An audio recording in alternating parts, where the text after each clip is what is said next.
নমস্কার বন্ধুরা, সম্পাস রান্নাবান্নাতে আরও একটি নতুন পর্বে আপনাদের সবাইকে স্বাগত। বর্ষাকালে বাজারে নানান রঙের নানান রকমের ফল দেখতে পাওয়া যায়, আর তার মধ্যে আনারস খুবই পরিচিত। আজকের ভিডিওতে আমি আপনাদের সঙ্গে শেয়ার করব আনারস দিয়ে পনিরের দারুণ স্বাদের একটি নিরামিষ রেসিপি। খুব সহজ একটা রেসিপি আর খেতে হয় দুর্দান্ত। এর আগেও বন্ধুরা আমি আনারস দিয়ে বিভিন্ন রকমের রেসিপি আমার চ্যানেলে আমি আপলোড করেছি, আপনারা চাইলে দেখে নিতে পারেন। তার লিঙ্ক আমি ডেসক্রিপশন বক্সে দিয়ে দেবো। তবে আপনি যদি চ্যানেলটি এখনও সাবস্ক্রাইব না করে থাকেন প্লিজ তাহলে চ্যানেলটি আজই সাবস্ক্রাইব করে পাশের নোটিফিকেশান বেলটি ক্লিক করতে একদম ভুলবেন না। তাহলে বন্ধুরা চলুন রেসিপিটা এবার শুরু করা যাক। এই রেসিপিটা বানানোর জন্য প্রথমেই এখানে আমি নিয়েছি পনির। এবার পনিরটাকে আমি কেটে নেব, তবে পনিরটা একটু বন্ধুরা আমি বড় বড় করেই কাটবো। আর পনিরটা খুব টাটকা একদম তাজা পনির হচ্ছে। আর এই পনিরটা আমি বাড়িতেই বানিয়েছিলাম। হ্যাঁ বন্ধুরা, প্রেশার কুকারে কিভাবে পনির বানানো যায় সেই ভিডিও আমি আপলোড করেছি, আর আমি পনিরটা প্রেশার কুকারেই বানিয়েছি। আপনারা চাইলে দেখে নিতে পারেন, খুব সহজেই প্রেশার কুকারে কিন্তু পনির বানিয়ে নেওয়া যায়। দেখুন কথা বলতে বলতে পনিরগুলোকে আমি কেটে নিচ্ছি, তবে খুব বেশি ছোটও কাটছি না আবার খুব বেশি বড়ও কাটছি না।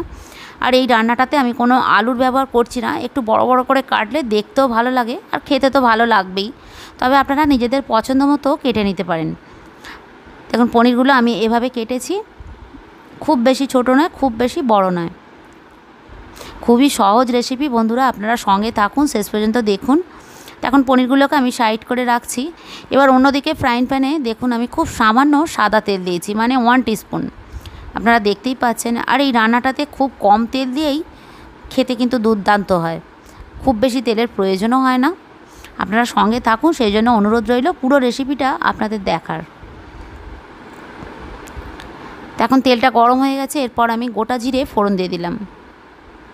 খুবই সহজ রেসিপি, আর বাচ্চারা অনেক সময় না আনারস খেতেই চায় না, তো এইভাবে রান্নার মধ্যে কিন্তু আনারস দিয়ে দিলে আনারসটাও ওদের খাওয়া হয়ে যাবে আর রান্নার টেস্টও কিন্তু পাল্টাবে, খেতেও ভালো লাগবে।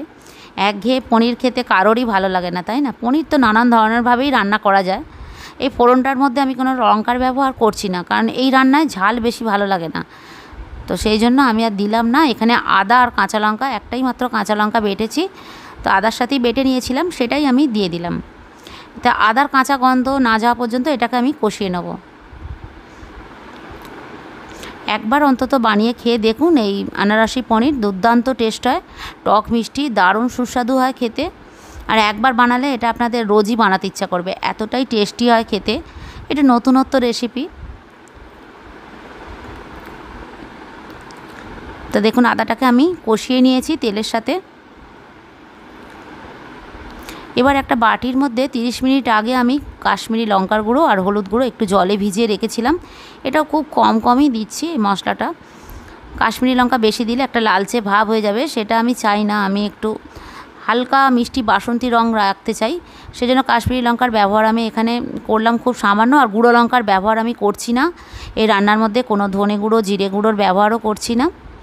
আপনারা দেখুন শেষ পর্যন্ত। তো একটু জল দিয়ে দিলাম, মশলাটা ভালো করে কষিয়ে নেবো যাতে পুড়ে না যায়।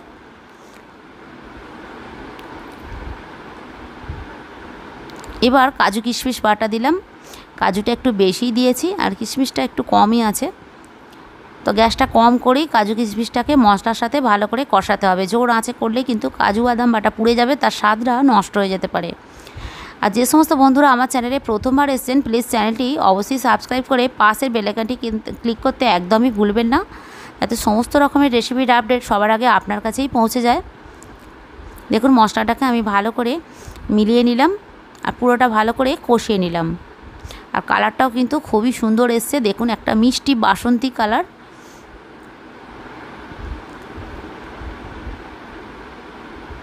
এটাকে যতক্ষণ না কাঁচা গন্ধ যায় ততক্ষণ আমি একটু নাড়াচাড়া করে কষিয়ে নিচ্ছি।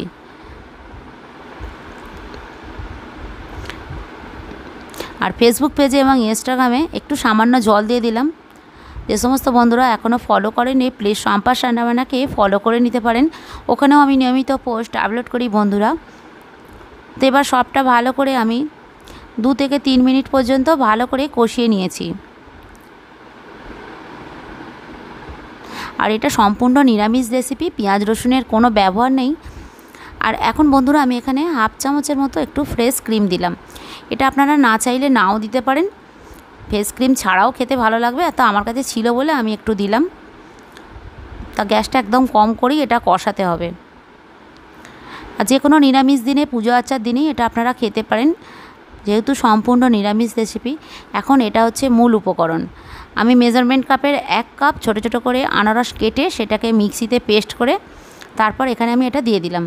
আর এই আনারসটা দেওয়ার জন্যই কিন্তু এই রান্নাটার এত টেস্ট, দুর্দান্ত টেস্ট হয় বন্ধুরা, খেতে খুবই ভালো লাগে। এটা আপনারা পোলাও, ফ্রায়েড রাইস, এমনকি রুটি, লুচি, পরোটার সাথেও এটা সার্ভ করতে পারেন। সবার সাথেই খেতে এটা অসাধারণ লাগে। একবার বানিয়ে খেয়ে দেখুন, খুবই ভালো লাগবে খেতে। এটা বাচ্চারাও কিন্তু চেটেপুটে খেয়ে নেবে, এতটাই টেস্টি হয়। আর এটা খুব বেশি ঝোল ঝোল ভালো লাগে না, একটু গামাকা মাকা হলেই খেতে ভালো লাগে। তবে আপনারা যদি ভাতের সঙ্গে সার্ভ করেন তাহলে তো একটু পাতলা রাখতেই হবে। একটু মাখা মাখা হলে রুটি, লুচি, পরোটার সাথেও কিন্তু ভালো লাগে। এখন আমি পরিমাণ মতো নুন দিয়ে দিলাম। আপনারা দেখতেই পাচ্ছেন বন্ধুরা, কালারটা কিন্তু খুবই সুন্দর হয়েছে। আমার চ্যানেলে আনারস দিয়ে বিভিন্ন রকমের রেসিপি আছে, আপনারা চাইলে দেখে নিতে পারেন। এখন আমি কেটে রাখা পনিরটা দিয়ে দিলাম। পনিরটা আমি ভাজছি না, কারণ আমার তাজা পনির, সেই জন্য। তা আপনাদের যদি আগের দিনের পনির হয় তাহলে পনিরটা অবশ্যই করে ভেজে একটু কুসুম গরম জলের মধ্যে সামান্য নুন দিয়ে তাতে পনিরটা কিছুক্ষণ ডুবিয়ে রেখে তারপর রান্না করবেন। তাতে পনিরটা নরমও হয়ে যাবে আর টেস্টও ভালো হবে। আর সেই জলটা রান্নায় ব্যবহার করবেন, তাহলে কিন্তু রান্নার স্বাদ বেড়ে যাবে। পনির আমি আমার চ্যানেলে আনারসি ভিন্ডি, আনারসি পটল, আনারসি কাতলা, এমনকি আনারসি পোলাও আমি রেসিপি আপলোড করেছি, আপনারা চাইলে দেখে নিতে পারেন। খুব ভালো লাগে খেতে আনারসি পটল, আপনারা একবার বানিয়ে খেয়ে দেখবেন। আমার চ্যানেলে রেসিপি দেওয়া আছে, খুবই সহজ রেসিপি। আর এটাও কিন্তু দারুণ টেস্টি হয় আনারসি পনির। আর দেখুন কালারটা কি সুন্দর হয়েছে, খেতে কিন্তু সেরকমই টেস্টি। বারবার বলছি, ভীষণই ভালো খেতে লাগে বন্ধুরা। আমি এর আগেও খেয়েছি বহুবার, তাই ভাবলাম আপনাদের সাথে আমি শেয়ার করি। এটাকে ভালো করে আমি পনিরের সাথে কষিয়ে নিলাম, যাতে মশলাগুলো পনিরের গায়ে চলে যায়, ভেতরে পর্যন্ত চলে যায়, তবেই না খেতে ভালো লাগবে খাবার সময়। তবে এখানেই শেষ নয়, এখনও কিছু উপকরণ বাকি আছে, আপনারা শেষ পর্যন্ত দেখুন, তাহলেই বুঝতে পারবেন। আশা করি রেসিপিটাও আপনাদের ভালো লাগবে। এখন কুসুম গরম জল দিয়ে দিলাম, কারণ জল একটু বেশি করেই দিলাম, কারণ এটাকে ভালো করে ফোটাবো, যাতে সব মশলার কাঁচা গন্ধগুলো যাতে চলে যায়। আর পনিরটাও একটু মশলার সাথে ফোটাতে হবে, সেই জন্য জলটা আমি দিলাম। তবে এতটা গ্রেভি আমি শেষ পর্যন্ত রাখবো না। এখন ঢাকনা দিয়ে এটাকে ফুটতে দেবো, 3 থেকে 4 মিনিটের জন্য আমি একটু ফুটতে দেবো। এখন ঢাকনাটা খুলে দিলাম 3 থেকে 4 মিনিট পর। দেখুন গ্রেভিটা একটু ফুটে ফুটে কমেও গেছে, তবে আর একটু শেষ পর্যন্ত ফুটতে ফুটতে বেশ ঠিকঠাক হয়েই যাবে। তবে আপনারা নিজেদের পছন্দ মতো গ্রেভিটা রাখতে পারেন। একটু মাখা মাখা হলে এটা রুটি, লুচি, পরোটার সাথে ভালো লাগে।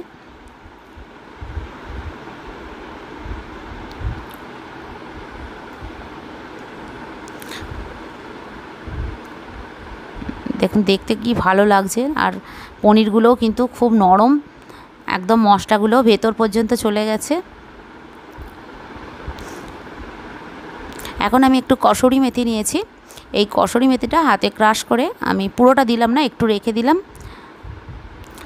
তো অল্প করেই পরিমাণ মতো দিতে হবে, বেশি দিলেই যে ভালো হবে তা নয়। তো হাতে এভাবে একটু ক্রাশ করে দিয়ে দিলাম। তবে আপনাদের কাছে কসুরি মেথি না থাকলে ধনেপাতা দিতে পারেন, কিন্তু কসুরি মেথি দিলে বেশি ভালো হয় খেতে, দারুণ সুস্বাদু হয়। আর একটা হোটেলের মতো গন্ধ আসে, হোটেলে দেখবেন সবসময় ওরা কিন্তু কসুরি মেথি ব্যবহার করে। এখন ঢাকনা দিয়ে 30 সেকেন্ড একটু আমি স্ট্যান্ডিং টাইমে রেখে দিলাম, গ্যাসটা অফ করে দিয়েছি। এবার 30 সেকেন্ড হয়ে গেছে, ঢাকনাটা আমি খুলে দিলাম। এবার রান্নাটা আমার একদম রেডি, এবার আমি এটা সার্ভ করব। আজ আমাদের রেসিপি রেডি। আমার এই রেসিপিটা কেমন লাগলো আপনারা অবশ্যই কমেন্ট করে জানাবেন। আর রেসিপিটা ভালো লেগে থাকলে ভিডিওটি লাইক করে বন্ধুদের সাথে শেয়ার করবেন। আর নিত্য নতুন রেসিপি দেখার জন্য চ্যানেলটি সাবস্ক্রাইব করে পাশে বেল আইকনটি ক্লিক করতে ভুলবেন না। তাহলে বন্ধুরা আজ এই পর্যন্তই, দেখা হচ্ছে পরবর্তী ভিডিওতে আর একটি নতুন রেসিপি নিয়ে। আপনারা ভালো থাকুন, সুস্থ থাকুন আর দেখতে থাকুন সাম্পাস রান্নাবান্না।